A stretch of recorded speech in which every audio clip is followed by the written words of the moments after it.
Well, you think about sometimes we don't know what we don't. Sometimes we don't. Well, we don't know what we don't know, and sometimes we don't know what we do know until the opportunity presents itself for us to use those gifts, tools. So, all part of the great one's plan.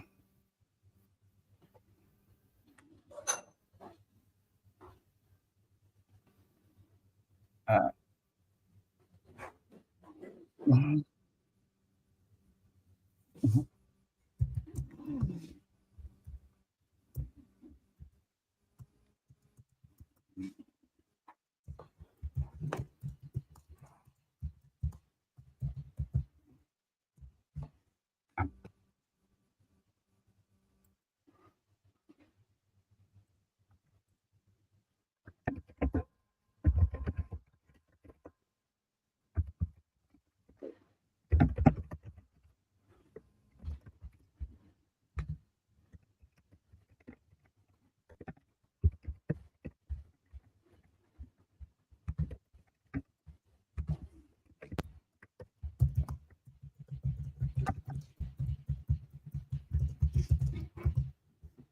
panel. Like Those are I've those algae seen, farms that they build. yeah, I've seen those things where people make like their own photosynthesis leaves. They're not leaves, obviously. They're made of like metal and stuff, but they have the ability to take sunlight and turn it into energy.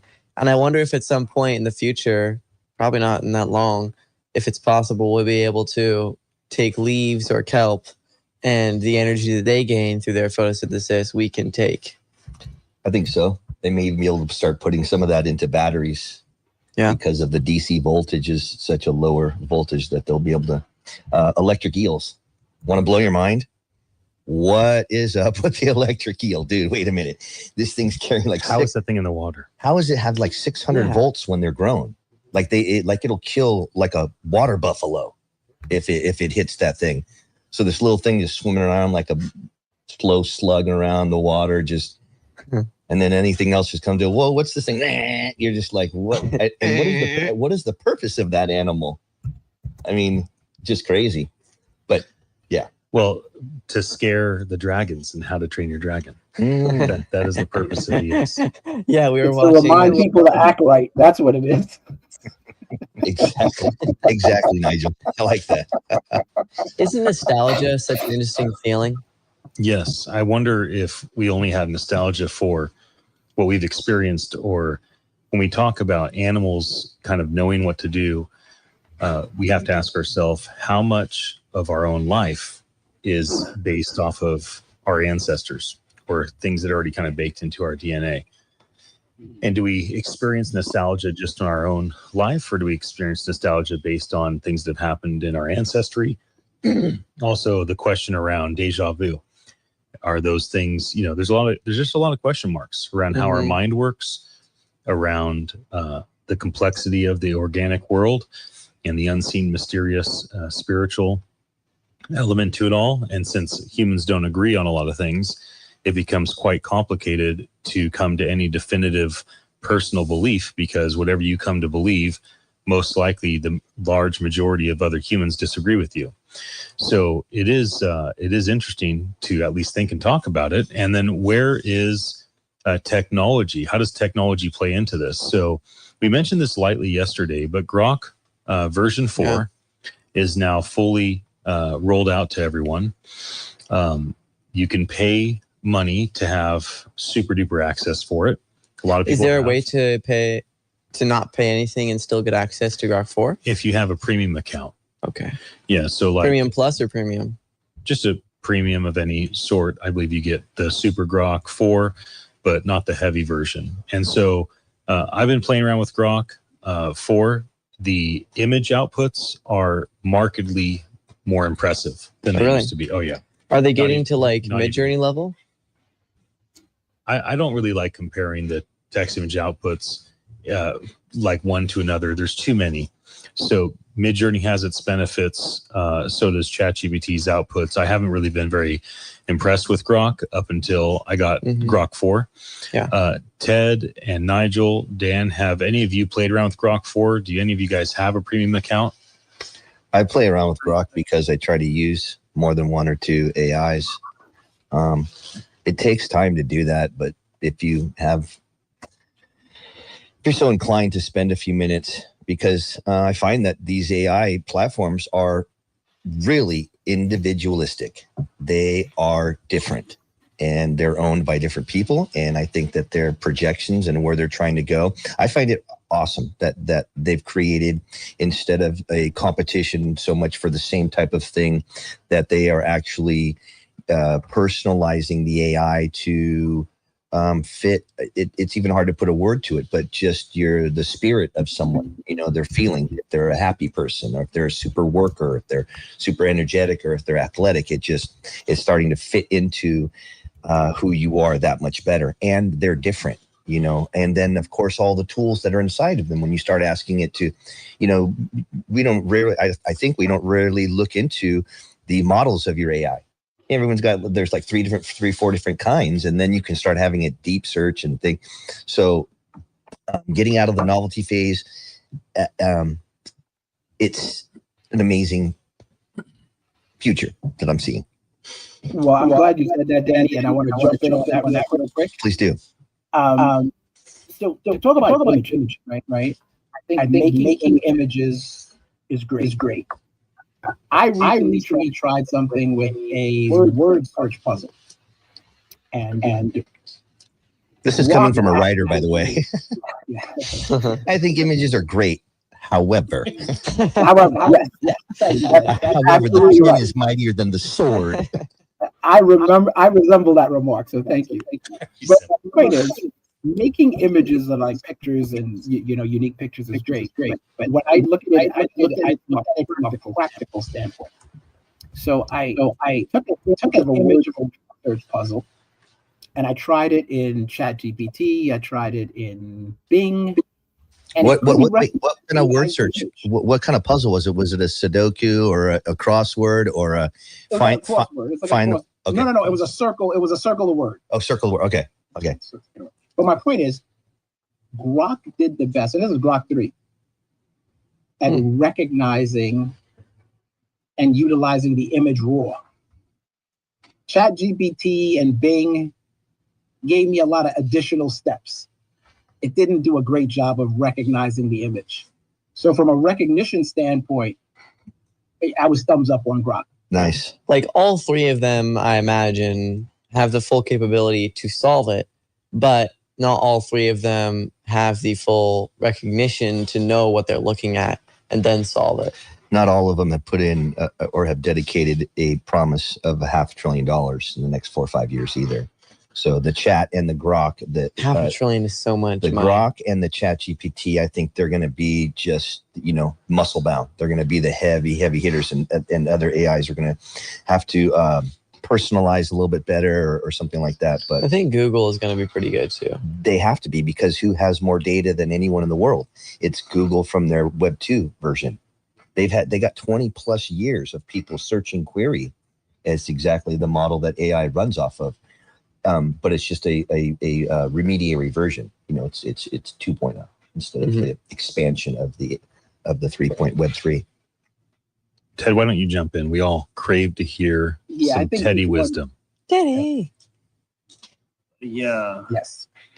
I'm wondering what's going to happen when they start adding the Tesla data in with X. It's a whole different form of data. They're then train the Tesla humanoid robots. It'll be very interesting. Yeah. So a couple things to just remind ourselves and our audience of. We talked about $500 billion investment. Yeah. That was one announcement that was made a couple months ago with Sam Altman from OpenAI, the co-creator of OpenAI with Elon Musk. They've gone their separate ways, as people may be aware of. Musk has gone in separate ways with lots of people. Because he can. He can just like many of us, he can do whatever he wants. Right. So that was Sam Altman, Larry Ellison from Oracle, and then the guy Masa from SoftBank. Yeah. So they committed $500 billion in development of AI infrastructure for America. So that's what we're talking about there, which is a very big deal for our country. And it's why you see a major tailwind pushing forward positive elements around regulation, compliance, and just the way things are being done in the crypto and AI space. A lot of this is led by Sachs, because he's taken a leadership role and he understands at least his perspective on how to do these things well. And so that's a big part of it. The other thing that we're talking about is all the changes to these AI tools. So Grok has Grok 4. I know that OpenAI is coming out with their 5th version soon. So there's lots of things in that regard, right? There's all these different elements where people are getting excited about the new developments.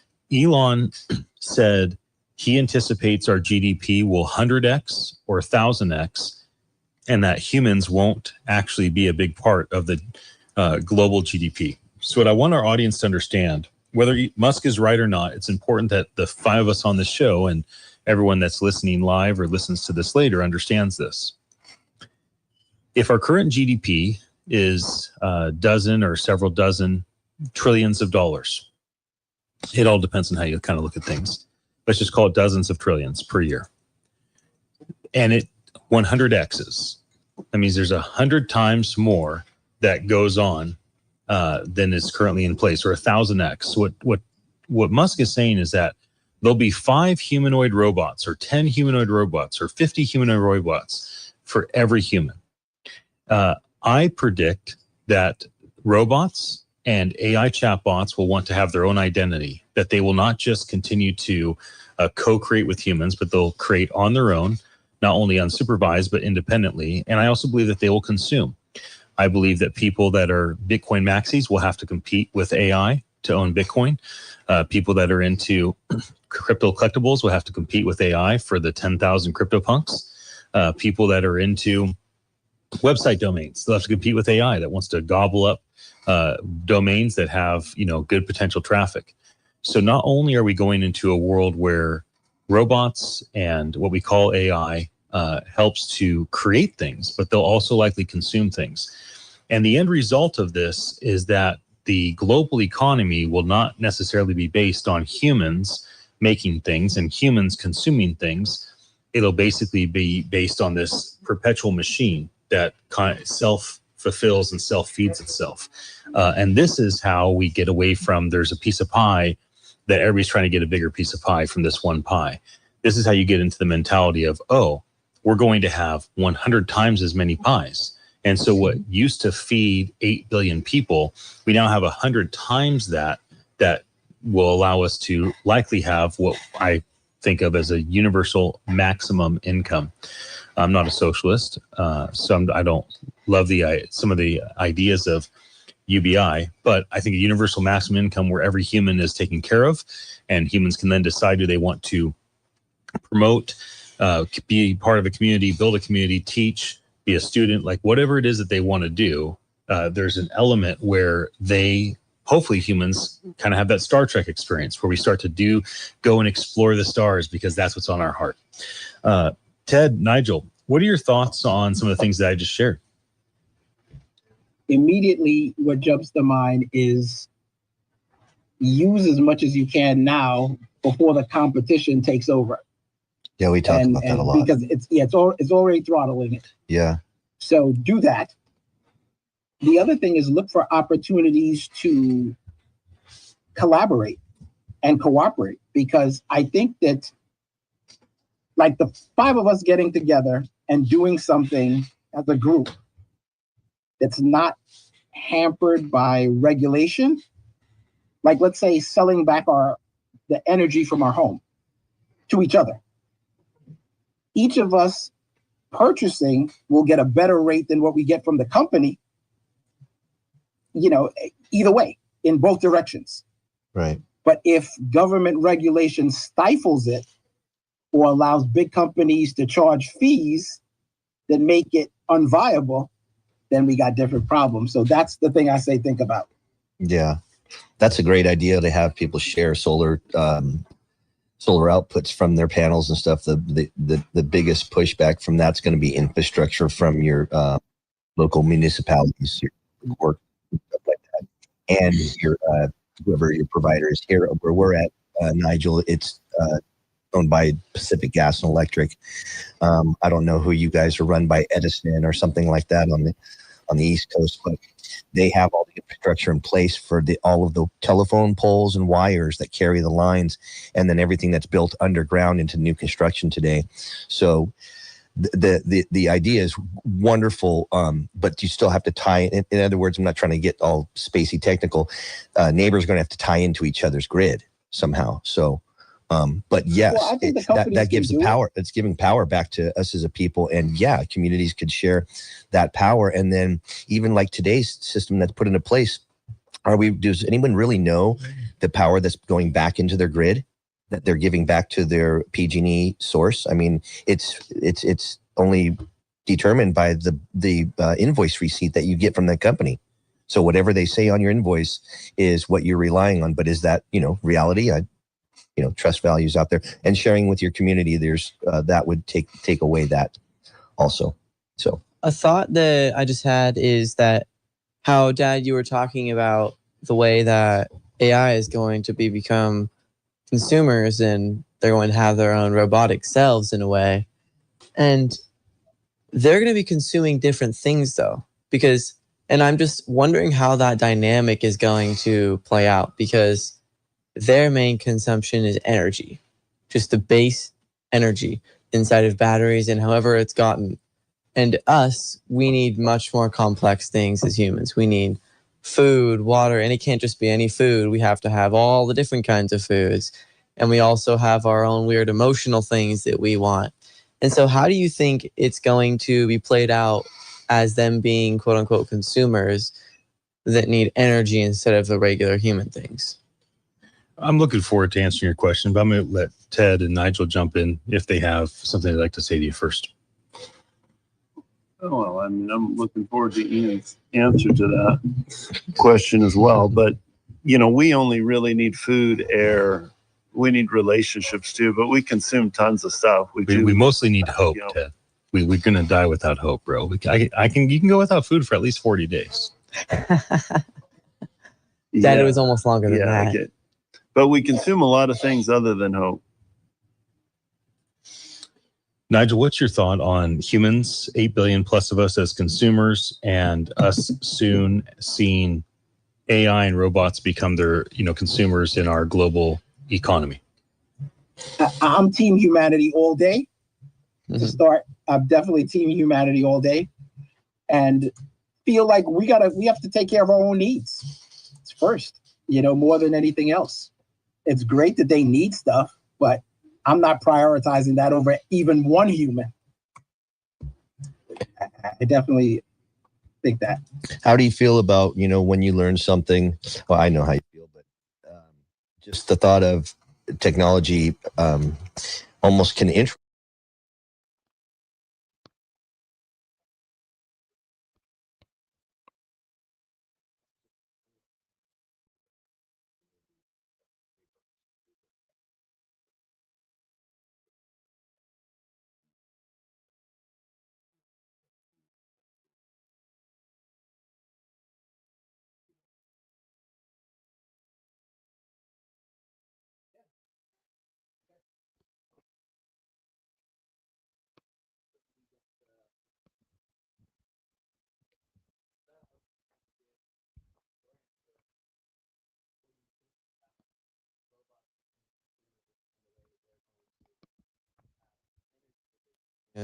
Rather than the basic human resources. a long time away. I think that's a long time away, but definitely it is. But it doesn't mean we can't talk about it now. So, Ian and everyone, I have a question for you. I agree with you with your optimism, long-term optimism, but I also think there's a big challenge we have to face. I mean, we've had incredible abundance created by technology already. We have 3 years of just incredible, amazing abundance. NVIDIA just went to a $4 trillion company. We've created the biggest companies the world's ever seen. California just crossed, I think it's number 5th. If it was own country, it'd be the 5th largest economy. GDP. economy. Yeah. But yet, during the same period, this wealth has been very divided, and the poor are doing worse. That's the thing. That divide is the fractionality of it is, the old saying, unfortunately, is like the rich get richer and the poor stay poor. That's and I'm not a socialist. Well, that's the thing that I don't know if I'm a capitalist either. That's the thing where these. What do you define by that? Well, that's the thing I think that the Web3 is trying to pull itself out of. As we've been having these discussions and talks, we've mentioned a few times that almost half the world doesn't even have an internet connection. They have nothing digital. So thinking about that in numbers, it's like half of the world doesn't operate in most of these topics that we're talking about. So the adoption value is I think where we lean into the most progression. I think we need to be moving into. Yeah. Hold that thought. We're going to take a short commercial break here for just a moment. Yeah, we'll be right back here at 1340 KOMY, home of Schoolhouse Radio. Thank you for joining us.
Welcome back to Beachside Tech Talk. My name's Ian Utilli. I'm here with Ted in the Silicon Valley, Nigel on the East Coast, my older brother Dan sitting across from me, and my son Malachi here in the studio. We got our friend Ben. Ben's been on the show before.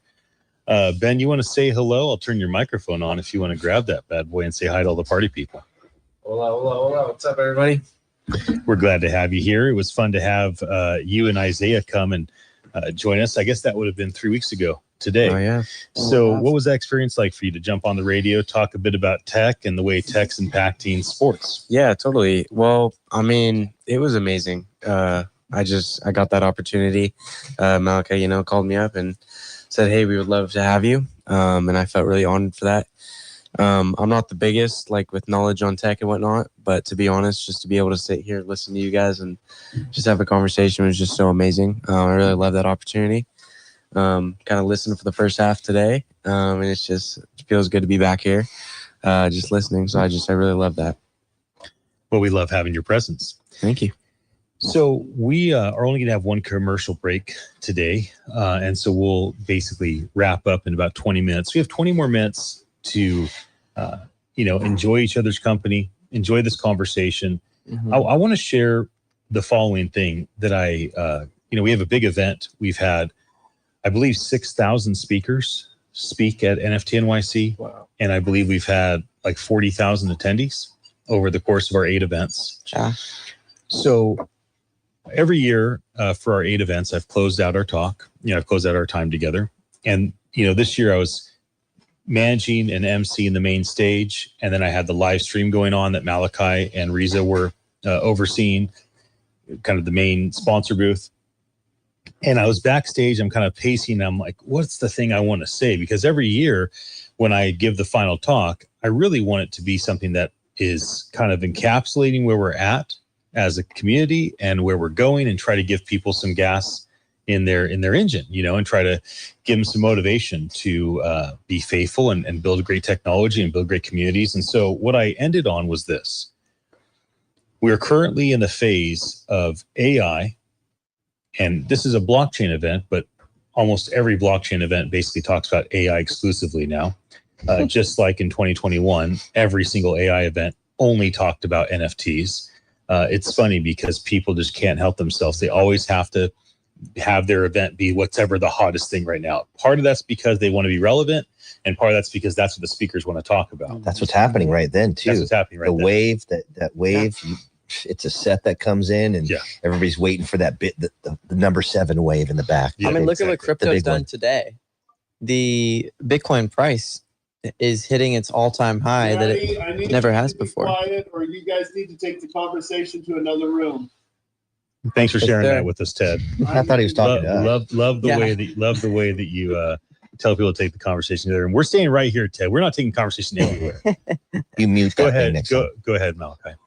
I just find it crazy how when it's interesting the way that people get their emotions tied into things like Bitcoin that doesn't really You're matter talking about money. You're talking about their bank accounts. Well, man. I know. It's just funny the way that it happens because what it really is the technology of being able to decentralize things, and it doesn't have to be all one currency that's run under a government. That's what it is. But people see a money value up and down, and then it turns into, oh my gosh, Bitcoin just went up a few thousand. Now everything is going to go up a few. That's the mentality that sometimes that's true. Yeah. Well, to Malachi's point, I think it's true a lot of the time. In many things, we just don't necessarily take the time to lock in. If we would approach everything we're presented with as if it were a Shark Tank episode, I think by and large we do way better. Like someone will throw out a statistic, or okay, we were talking about Grok. Grok 4 is out. And this is going to sound, however, so what? What does that mean? It's the newest one. And I spent $50 trillion. So what does that mean? It means that they're trying. We don't even know. Trying to get better. They're trying to do better. Yeah, but what's the deeper meaning of that? There's no metric between the money and the version and better. There's no connective tissue. That's what I mean. And I know that sounds, however, but that's what I think. What do you think, Ted? we really want you to be part of this conversation. Yeah. Oh, I'm enjoying this conversation. I don't really understand what Nigel is saying. I guess what he's saying is there maybe we don't know the business model yet of what's going to monetize it. You know, they didn't know the business model. How long did Facebook go before it actually became cash flow, actually started generating revenue? They invented a new model, they mined data. I don't know if that was necessarily a good thing, though. I mean, I believe there needs to be there's something missing, some problems we have to solve and change the trajectory. And I believe we can come to that optimistic, human flourishing for all, for humans, as opposed to the dystopian future. But, we're going to have to look the truth in the face. And first of all, realize that this is not the trajectory we've been on. The trajectory we've been on with technology has brought abundance and amazing stuff to part of humanity, but another part of humanity, there's another part of humanity that hasn't been touched by that yet, but there's another part of humanity right underneath our noses whose outcomes have become decidedly worse. This is why we have a homeless epidemic. This is why we have, human trafficking. I mean, slavery is still happening, Like, we have to face these things. We have an addiction problem, fentanyl crisis that is the worst humanity's ever seen. And I think we have the tools to solve them, but we have to confront and intentionally address those issues. I love that, Ted. Mhm. I wish we could bottle up all that you're doing and give it to people so that they could replicate it, to pay that blessing forward. That's the goal. That's what we're trying to do. Model it. And I believe if we can connect Silicon Valley is really good at innovating. We're kind of the center of innovation, I would think. I don't think I need to argue that. Okay. If we can connect innovation with social impact and reframe the question and realize see this as an industry, and now we need to go disrupt that industry. We've got to figure out how to treat one another better, how to take care of the marginalized properly. I'm inspired by like system thinking, looking at the whole system and realize that the taking care of like the disenfranchised, the minorities that their outcomes are becoming worse and worse. The African Americans, like their story in the Bay Area is not good. The Tenderloin, which is the center for homelessness, was this vibrant jazz center.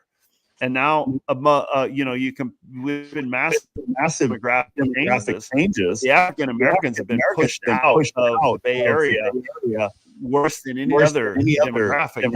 Now they're Vallejo. That's like the last stronghold, Solano County. But how do we involve them? How do we engage them? And intentionally trying to solve it. And I think great innovation comes out when we do that. Like, the IT Biz Academy. We all know our friend Vanessa Russell, who's helping victims of human trafficking. And the IT Biz Academy is training survivors of trauma. And it's not like they're just training survivors of trauma. It turns out they're creating wonderful tech employees that perform above the mean. And if we can shift that, and rather than see it as like people who need to be rescued, and instead see it as an unmined resource, I think that's where the real creativity can be released. That's awesome that you say that. I feel I have such a warm piece of my heart for wonderful NPOs, nonprofits that are actually doing the best that they can, being as transparent as they can, using the new tools that are out there, blockchain, Web3, to show where their direction is going, to show where their dollars lead to, and then ultimately, just like what you're saying, Ted, to create awareness and the people who care are going to be the ones who change. And it's not to pigeonhole and say people who don't care literally don't care. I just think people are so busy. It takes time and effort and thought to take moments out of your day to think about others and other communities and people who are like you're saying, trafficked or a drug problem. and to actually become involved in it. But again, the first step is to what we're doing here. That's why I think that KOMY is such a great radio station, because this lets these things be discussed and talked about. Nothing moves ground until we have the first discussion and just bring the topic up. That gets the wheels turning, it gets the brain juices going, and then Brain juices going. yeah, we got the people with compassion that fit in, and we get people that are business owners that have some monies that they want to maybe put into something that they can watch actually change lives and actually help people. So these things happen. I agree with you 100%, Ted. We need more.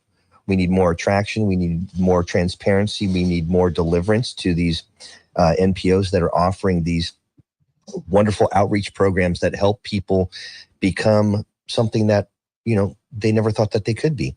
Again, here at the radio station, this is home of Schoolhouse Radio. I know that the team here at this station is out vigilantly in the community looking to grow this schoolhouse thought process of how we bring a younger community mixing with the old, and we all become one organism. So we don't leave people, no one's left out, even the people as we age. Elderly feels that tech is the pushback there is adaptability. Things move so fast they can't use it in time to learn it, so they just put it down and don't.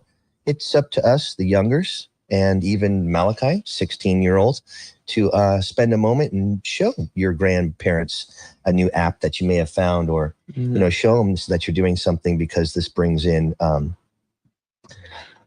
a full community of culture. Yeah, just because all of the benefits of the things that we talk a lot about, AI, Web3, blockchain, NFTs, just because there are benefits to it, and like we've said, they are in a way inevitable, doesn't mean that it's just going to happen. People have to first know why this is actually inevitable. And you're like, oh, okay, that makes sense. NFTs are probably going to be receipts and parking permits and things like that. And that just is going to happen. But it's not going to happen yet, and so I'll just wait until then. We have to actually do it ourselves, is the thing that makes things go slower than just popping up. You see the opportunity and jump in and see your niche and what problem can you solve. And through that, we need to direct it. What do you think, Ben? Well, I'm not super knowledgeable with the NFT stuff and everything, but just Do you collect anything, Ben? Well, you collect a lot. Do you have a digital wallet? I do. You do. I think that's the first thing into this adoption world that people need to try to understand. It's not like the wallet you carry with you in your back pocket or purse. Mm-hmm. These are identity claimers. These are things that you're using digital things to put into these wallets. Yeah. Our municipalities are slowly adopting these things. Ian had mentioned the other day that RV permits are becoming a wallet digitization, and It's rolled out in Santa Cruz. Yeah. The slow adoption is going to be. I love that, because it's not going to be brought into something that's healthcare related or necessarily monetarily pushed because the oversight in those areas, but something like a RV permit, it's like, you mess that up a little bit, you fix the problem. It's not hurting anybody. Well, did you see, I think it's with the new iOS update coming for Apple. Some car brands are teaming up with like the Apple Wallet thing. Right. And you could start putting like your car keys in there. Like you could unlock electrically. Yeah, that's just how Tesla works. Yeah. The Tesla cars, they have it so that's on your phone now. You don't even have a key.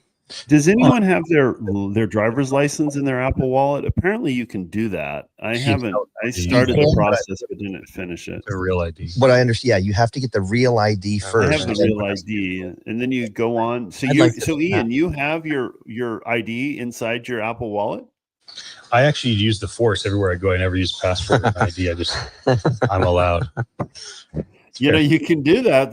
You can do that at Whole Foods and your phone. We're not far from everywhere I go. Yeah, you're just so recognized that you've become a single name, a single word name, like Seal or like Sting. Knucklehead. Yeah.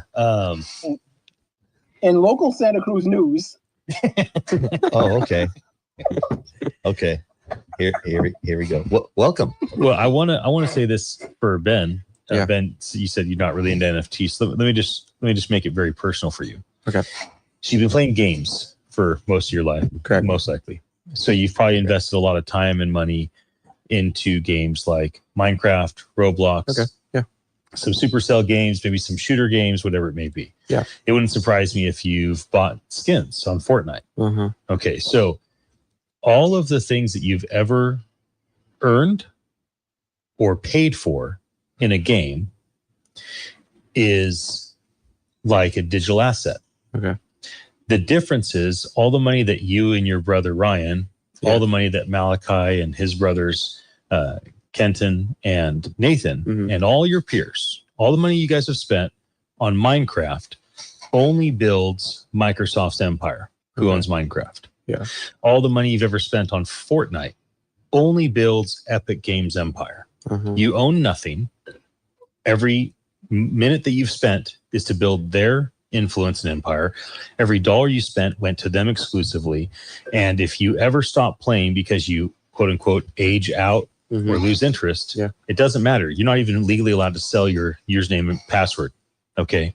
So the point of a digital asset, crypto collectible, call it NFT industry, is that you would be playing something like Sandbox or Decentraland instead of Roblox or Minecraft. Yeah. Everything you build belongs to you. Everything you ever spend money on, you own it. And if you ever aged out of playing that game, or if you ever just needed to get access to spending capital, you would be able to sell off this axe, this potion, this skin, this piece of land, or your whole entire account because you own it. So the point of Web 3, it's the internet that we own, where Web 2 was the internet that we interacted with, That's and a really Web good way 1 to sum it up. was the internet that we read, right? So Web 1 is the glass brochure. That was the 90s and 2000s.